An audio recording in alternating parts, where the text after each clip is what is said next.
কাজে বন্ধু যেন হয় আখিরাতের সাথী। বন্ধু হবে কিসের সাথী?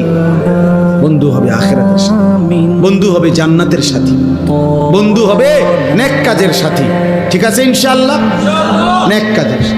আল্লাহ কোরআনে বলছে, ওই যে আয়াত, ওই আয়াতে আল্লাহ বলছে নেক কাজের বন্ধুরা আমি আল্লাহ তাদেরকে ডাক দেব হাসরের ময়দানে, ইয়া ইবাদি, হে আমার বন্ধুগণ, বান্দাগণ, লা খাউফুন আলাইকুমুল ইয়াওমা ওয়ালা আনতুম তাহজানুন, আজকে তোমাদের কোনো ভয়ও নাই, চিন্তাও নাই।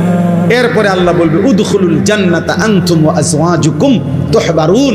বাহ!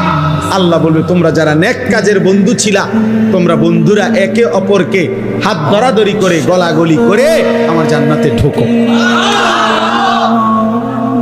খোদার কসম, এটা কোরআন শুনুন।